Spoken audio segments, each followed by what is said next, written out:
Hello everyone. I hope आप लोग अच्छे होंगे और पिछले लेक्चर को आपने कवर किया होगा। तो आज हम लोग पढ़ेंगे मार्लियामेंटो सुधार के बारे में। तो चलिए स्टार्ट करते हैं। मार्लियामेंटो सुधार किस वर्ष लागू हुए? 1892, 1909, 1919, 1935। तो मार्लियामेंटो सुधार 1909 में लागू हुआ था। क्वेश्चन नंबर सेकंड, मार्लियामेंटो सुधार को किस नाम से जाना जाता है?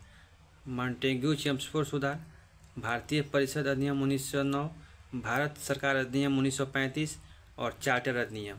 तो मार्लियामेंटो सुधार को भारतीय परिषद अधिनियम 1909 के नाम से भी जाना जाता है। तो ऑप्शन नंबर बी यहाँ पर सही हो जाएगा। नेक्स्ट क्वेश्चन, इन सुधारों के समय वायसराय कौन थे? Lord Curzon, Lord Hardinge, Lord Minto द्वितीय, लॉर्ड रेडिंग। तो जब ये सुधार हुए थे तो उस समय 1909 में भारत के वायसराय कौन थे? लॉर्ड मिंटो द्वितीय थे, जिनका कार्यकाल कब से कब था? 1905 से 1910 तक था। तो आंसर हो जाएगा लॉर्ड मिंटो द्वितीय। ऑप्शन नंबर सी सही हो जाएगा। क्वेश्चन नंबर 4 पे आते हैं। भारत सचिव कौन थे? Secretary of state of India उस समय कौन थे? लॉर्ड रिपन, लॉर्ड मार्ले, लॉर्ड डफरिन, लॉर्ड चेम्सफोर्ड। तो जैसे कि नाम में ही है मार्लियामेंटो सुधार, तो मार्ले थे उस समय हमारे भारत के सचिव थे। इन सुधारों का मुख्य उद्देश्य क्या था? भारत को स्वराज देना, भारत को सीमित राजनीतिक भागीदारी देना, ब्रिटिश शासन समाप्त करना, केंद्रीय सरकार को समाप्त करना। तो इन सुधारों का मुख्य उद्देश्य था भारतीयों को सीमित राजनीतिक भागीदारी देना। तो ऑप्शन नंबर यहाँ पे बी हमारा सही हो जाएगा। क्वेश्चन नंबर 6 पे आते हैं। किस समुदाय को पहली बार पृथक निर्वाचन दिए गए? हिंदू, मुसलमान, सिख, दलित। तो ये विशेषकर मुसलमानों के लिए एक पृथक निर्वाचन का इसमें विकल्प दिया गया था। प्रांतीय परिषद में किसका बहुमत दिया गया था? सरकारी, गैर सरकारी, ब्रिटिश सांसद और नामित सदस्य। तो आंसर हो जाएगा गैर सरकारी। ऑप्शन नंबर बी यहाँ पे सही हो जाएगा। क्वेश्चन नंबर 8, केंद्रीय परिषद में किसका बहुमत रहा? सरकारी, गैर सरकारी, भारतीय और निर्वाचित। तो केंद्रीय परिषद में सरकारी का था और यहाँ पे प्रांतीय परिषद में गैर सरकारी का था। तो 8 नंबर का हो जाएगा ऑप्शन नंबर ए, सरकारी। इन सुधारों में पहली बार क्या लागू हुआ? द्वैत शासन, प्रत्यक्ष चुनाव, पूर्ण स्वराज, स्वतंत्र विधायिका। इन सुधारों में पहली बार प्रत्यक्ष चुनाव लागू हुआ। ऑप्शन नंबर बी सही हो जाएगा। क्वेश्चन नंबर 10, भारतीय सदस्यों को नया अधिकार क्या मिला? गवर्नर नियुक्त करना, बजट पर प्रश्न पूछना व चर्चा करना, स्वतंत्र रूप से कानून बनाना, विदेश नीति तय करना। तो इनमें भारतीयों को पता है क्या मिला? बजट पर प्रश्न पूछना और चर्चा करने का अधिकार मिला था। तो ऑप्शन नंबर बी यहाँ पे सही हो जाएगा क्वेश्चन नंबर 10 का। क्वेश्चन नंबर 11 है, पहली बार वायसराय की कार्यकारी परिषद में भारतीय कब शामिल हुआ? तो 1909 में हो जाएगा आंसर। वो भारतीय कौन थे जो वायसराय की कार्यकारी परिषद में शामिल हुए थे? दादा भाई नौरोजी, एसपी सिन्हा, गोपाल कृष्ण गोखले और एम ए जिन्ना। तो एसपी सिन्हा शामिल हुए थे। क्वेश्चन नंबर 13, सबसे बड़ी आलोचना क्या थी? अत्यधिक अधिकार दिए गए, पृथक निर्वाचन ने हिंदू मुस्लिम एकता तोड़ी, केंद्रीय परिषद समाप्त हुआ और उत्तरदायी शासन लागू हुआ। तो पृथक निर्वाचन ने हिंदू मुस्लिम एकता तोड़ी। ऑप्शन नंबर बी यहाँ सही हो जाएगा। क्वेश्चन नंबर 14, विधान परिषदें कहाँ बढ़ाई गई? केवल केंद्र में, केवल प्रांत में, केवल केंद्र और प्रांत में, दोनों में, केवल ब्रिटेन में। तो जो विधान परिषद थी ना वो केंद्र और प्रांत दोनों में बढ़ाई गई थी। और कितना बढ़ाई गई थी आगे क्वेश्चन में मैं आपको बता दूंगा। तो ऑप्शन नंबर सी यहाँ सही हो जाएगा। किस संगठन को संतुष्ट करने हेतु यह सुधार लाया गया? ऑब्वियसली मुस्लिम लीग को संतुष्ट करने के लिए सुधार लाया गया था। इससे मुस्लिम लीग बहुत खुश भी हुई।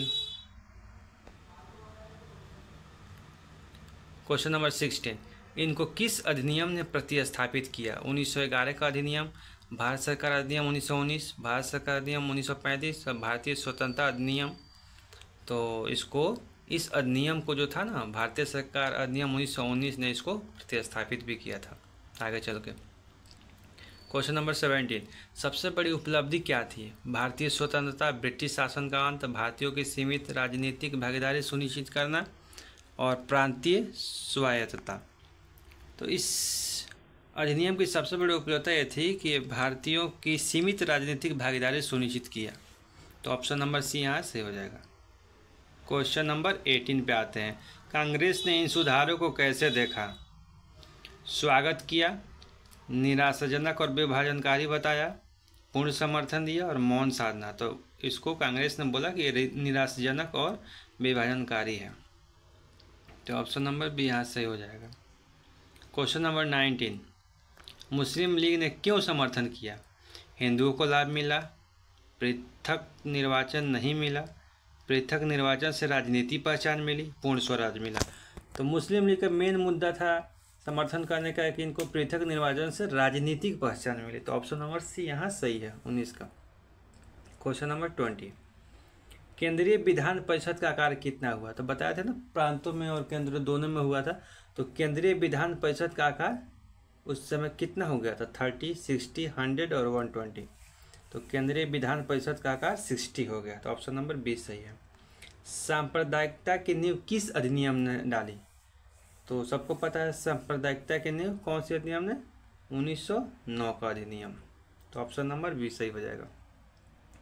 क्वेश्चन नंबर 22, कांग्रेस ने इन सुधारों को किस नाम से बुलाया? ऐतिहासिक अधिनियम बिल्कुल गलत हो जाएगा। काला अधिनियम, श्वेत पत्र, भारत का मैग्ना कार्टा। तो कांग्रेस ने इन सुधारों को काला अधिनियम कह के बुलाया। क्वेश्चन नंबर 23, पृथक निर्वाचन का जनक किससे कहा गया? Lord Ripon, Lord Hardinge, Lord Minto, Lord Wavell. तो पृथक निर्वाचन का जनक लॉर्ड मिंटो को कहा गया था, जिनका कार्यकाल कब से कब था? 1905 से 1910 तक। क्वेश्चन नंबर 24 पे आते हैं। भारतीय इतिहासकारों ने इन सुधारों को किस रूप में देखा? स्वराज की ओर कदम, फूट डालो और राज करो, समाजवाद की ओर पहला कदम, ब्रिटिश शासन का अंत। तो जो भारतीय इतिहासकार थे, इस सुधार को उन्होंने फूट डालो और राज करो के रूप में देखा था। तो ऑप्शन नंबर बी यहाँ सही है। क्वेश्चन आते हैं 19। क्वेश्चन नंबर 25, 1909 अधिनियम में चुनाव पद्धति कैसी थी? सार्वभौमिक वयस्क मताधिकार, सीमित व संपत्ति आधारित, अप्रत्यक्ष चुनाव और लॉटरी। तो 1909 अधिनियम में चुनाव पद्धति कैसी थी? सीमित व संपत्ति आधारित थी। तो ऑप्शन नंबर बी यहाँ सही हो जाएगा। क्वेश्चन नंबर 26, विदेश नीति और रक्षा पर अधिकार किसके पास रहे? भारतीयों के पास, प्रांतीय परिषदों के पास, वायसराय और ब्रिटिश सरकार के पास और नगर पालिकाओं के पास। तो जो विदेश नीति और रक्षा था ना, वो वायसराय और ब्रिटिश सरकार के पास थी। तो ऑप्शन नंबर सी यहाँ सही हो जाएगा। क्वेश्चन नंबर 27, राजनीतिक उन्नति हुई लेकिन अत्यंत सीमित किसने कहा? मतलब तिलक ने बोला था कि राजनीतिक उन्नति हुई लेकिन अत्यंत सीमित रहा, कि दादा भाई नौरोजी ने बोला था, कि गोखले ने बोला था, कि एनी बेसेंट ने बोला था? तो ये जो गोखले साहब थे ना, गोपाल कृष्ण गोखले, इन्होंने बोला था कि राजनीतिक उन्नति तो हुई लेकिन ये अत्यंत सीमित रहा। क्वेश्चन नंबर 28, मुस्लिम लीग की पहली राजनीतिक जीत किस अधिनियम से मानी जाती है? तो 1909 का अधिनियम से मानी जाती है। ऑप्शन नंबर बी सीधे सीधे सही हो जाएगा। पृथक निर्वाचन का सबसे बड़ा परिणाम क्या रहा? एकता बढ़ी, सांप्रदायिकता बढ़ी, प्रांतीय स्वायत्ता बढ़ी और ब्रिटिश बाहर निकले। तो पृथक निर्वाचन से सांप्रदायिकता बढ़ी।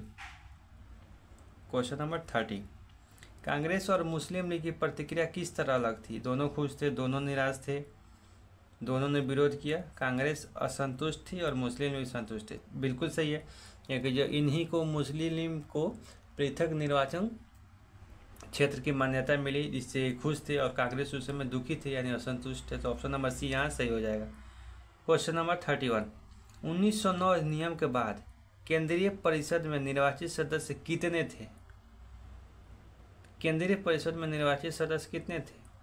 27 थे। ऑप्शन नंबर 20 सही हो जाएगा। प्रांतीय परिषदों का आकार कितना बढ़ाया गया? 10 से 20, 30 से 50, 60 से 70 और 100। तो प्रांतीय परिषदों का आकार 30 से 50 बढ़ाया गया। ऑप्शन नंबर 20 सही है क्वेश्चन नंबर 32 का। क्वेश्चन नंबर 33, लॉर्ड मार्ले कौन थी? नाम से ये कि मार्ले मिंटो सुधा। मार्ले उस समय भारत के सचिव थे और मिंटो को थे भारत के वायसराय थे। तो लॉर्ड मार्ले कौन थे? भारत के सचिव थे। मिंटो कौन थे? भारत के वायसराय। क्वेश्चन नंबर 34 का question number option number A सही होगा। क्वेश्चन नंबर 35, पृथक निर्वाचन की मांग किसने की थी? मुस्लिम लीग, कांग्रेस, ब्रिटिश संसद, आर्य समाज। तो पृथक निर्वाचन की मांग मुस्लिम लीग ने की थी, तो ऑप्शन नंबर ए सही हो जाएगा। अगले क्वेश्चन पे आते हैं। क्वेश्चन नंबर 36, एसपी सिन्हा किस पद पर नियुक्त हुए? गवर्नर के, वायसराय की कार्यकारी परिषद के सदस्य पे, आईसीएस अधिकारी के पद पे, ब्रिटेन में सांसद। तो जो एसपी सिन्हा थे एकमात्र जो भारतीय शामिल हुए थे, तो वो वायसराय की कार्यकारी परिषद के सदस्य के पद पर नियुक्त हुए, तो ऑप्शन नंबर बी यहाँ पे सही हो जाएगा। क्या 1909 का अधिनियम उत्तरदायी शासन लाया? बिल्कुल नहीं लाया। क्वेश्चन नंबर 38, किस अधिनियम में द्वैत शासन आया था? 1909, 1919, 1935 और 1858। तो द्वैत शासन 1919 का अधिनियम से आया था। कब आया था? 1919 का अधिनियम से आया था, तो ऑप्शन नंबर बी यहाँ सही हो जाएगा। क्वेश्चन नंबर 39, भारतीय इतिहासकार 1909 अधिनियम को कैसे देखते हैं? स्वराज की ओर कदम, फूट डालो और राज करो, औपनिवेशिक शासन का अंत और भारत का मैग्ना कार्टा। तो जो भारतीय इतिहासकार थे ना, इस अधिनियम को बोलते थे कि ये फूट डालो और राज करो की नीति है, तो ऑप्शन नंबर बी सही हो जाएगा। आते हैं क्वेश्चन नंबर 40 पे। केंद्रीय परिषद में सरकारी बहुमत क्यों रखा गया? भारतीयों को शक्ति देना, ब्रिटिश नियंत्रण बनाए रखना, कांग्रेस को संतुष्ट करना और मुसलमानों को कमजोर करना। तो मेन मुद्दा इसीलिए था, केंद्रीय परिषद में सरकारी बहुमत इसीलिए रखा गया था ताकि ब्रिटिश उस पर अपना नियंत्रण बनाए रखे, तो ऑप्शन नंबर बी यहाँ सही हो जाएगा। क्वेश्चन नंबर 41, भारतीय परिषद अधिनियम 1909 में पहली बार भारतीयों को कौन सा संसदीय अधिकार मिला? अविश्वास प्रस्ताव, बजट और चर्चा पर प्रश्न पूछना, कानून संशोधन और गवर्नर का चुनाव। तो भारतीय परिषद अधिनियम 1909 में भारतीयों को बजट पर चर्चा व प्रश्न पूछने का संसदीय अधिकार मिला था, ऑप्शन नंबर बी यहाँ सही हो जाएगा। अब आते हैं क्वेश्चन नंबर 42 पे। 1909 अधिनियम का दीर्घकालिक प्रभाव क्या रहा? स्वतंत्रता, सांप्रदायिक विभाजन संस्थागत हुआ, ब्रिटिश शासन कमजोर हुआ, कांग्रेस मजबूत हुई। तो इस अधिनियम का दीर्घकालिक प्रभाव यह रहा कि आगे आने वाले समय में सांप्रदायिक विभाजन संस्थागत हुआ, तो ऑप्शन नंबर बी यहाँ पे सही होगी। क्वेश्चन नंबर 43, मॉन्टेग्यू चेम्स्फोर्ड सुधार किस वर्ष आए थे? तो सबको पता है मॉन्टेग्यू चेम्स्फोर्ड 1919 में आया हुआ था। क्वेश्चन नंबर 44, भारतीय परिषद अधिनियम 1909 को किन दो व्यक्तियों से जोड़ा जाता है?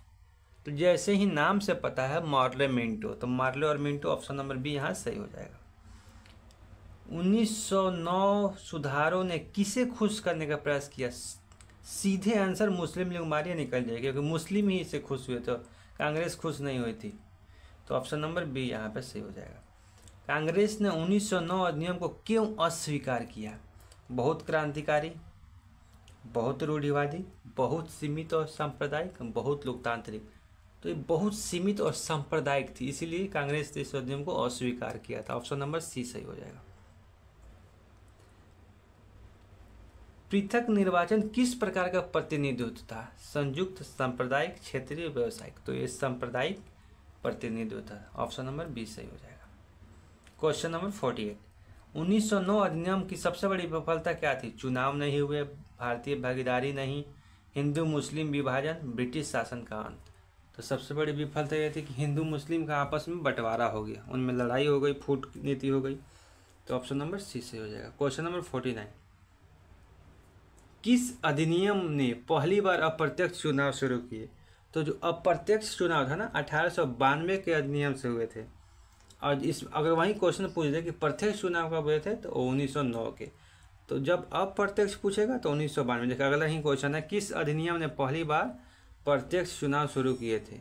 तो ये 1909 हो जाएगा। जब प्रत्यक्ष पूछे चुनाव तो 1909 हो जाएगा, और जब अप्रत्यक्ष पूछे तो 1892 हो जाएगा।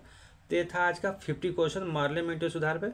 आपको अगर थोड़ी भी वीडियो अच्छा लगा है तो प्लीज़ लाइक कीजिए, कमेंट कीजिए। Thank you for watching, bye bye.